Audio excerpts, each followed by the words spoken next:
Ауылдың жағдайын ауылдағы ағайын біледі. Жыр болған жайылым арқаға аяздай батты. Төрт түліктің төлін баққандар үшін мал негізгі табыс көзі. Осылай деген мәжіліс депутаттарына ауыл шаруашылығы министрі биыл 5 миллион гектардан астам жерді мемлекетке қайтардық деді. Жайылым мәселесі біртіндеп шешіледі. Ал құр цифрға сенбейміз деген депутаттардың қарсы пікірінен кейін жиын бұрынғыдан өзгерек өтті. Биыл елде 5,2 миллион гектар жер мемлекетке қайтарылды. Бұл жерлер кезінде заңсыз берілген және осы күнге дейін игерілмей қалған. Құрғақ цифрдан жалықтық деген депутаттар жердің көбі әкім қаралар мен әл ауқаттылардың еншісіне өтіп кеткен деді. Ал оны қайтаруға ешкімнің құлқы жоқ. Қай облысқа бармасаңыз, жолдың оң жағы да, сол жағы да әкімнің жері. Қайтып атқан жер жоқ. Мал ұстап отырған, егін егіп отырған кісілер жерге зәру болып отыр. Баяндамаңызда айтылған мыңдаған гектардың бәрі өтірік. Аты жөнін жазыңыздар. Неге ұяласыздар оларды тақта қылып қоюға? Ал депутаттың сынына министр атқарылған жұмысты жоққа шығара алмайсыздар деген уәж айтты. Егер жер заңға сәйкес беріліп, ол игеріліп жатса, кері қайтаруға негіз жоқ. Ал жекенің меншігіне заңсыз өтіп кеткен жерлер міндетті түрде қайтарылады. Жақында мемлекетке өткен жерлер бойынша интерактивті карта жасалады. Ол барлық азаматтарға қол жетімді болады.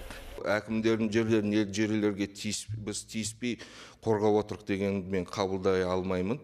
Себебі биылғы жыл 5,2 миллион гектар жерді қайтардық. Кімнің жерлері ол?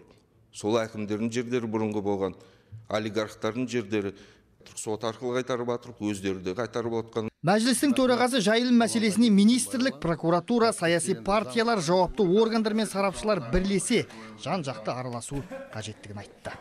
Мойындау керек. Әлі көптеген ауылдар әлі осыдан қиянат көріп отыр. Бұл ондаған жыл бойы қордаланған мәселе, ол бір жылда шешіліп кетеді деп оны айтуға болмайды. Берік Сәлімжанұлы, келісесіз бе? Микрофонды қосып айтыңызшы, келісем деп. Ерлан Жақанұлы, келісем айтқаныңыз бе? Келіссеңіз болды. Жайылымға қатысты атқарылған жұмыс аз емес, тек оны еселеу маңызды. Ауылда айнала егін, малдан қориды. Түссе мал иесі айыппұл төлейді. Қалай берді жеке адамның меншігі не малшыға бермейді, не өзі пайдаланбайды. Ол өте өзекті проблема деді төраға. Өте бір өзекті мәселені қарадық қой. Себебі бүгінгі осы талқылаудың өзінің градусының жоғарылауының өзі соны көрсетіп отыр.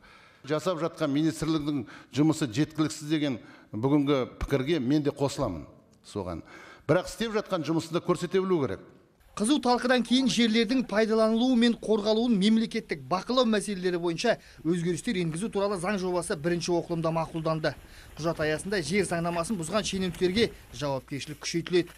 Ал министр болса, келер жылы тағы 5 миллион гектар жер мемлекетке қайтарылады деп сендірді.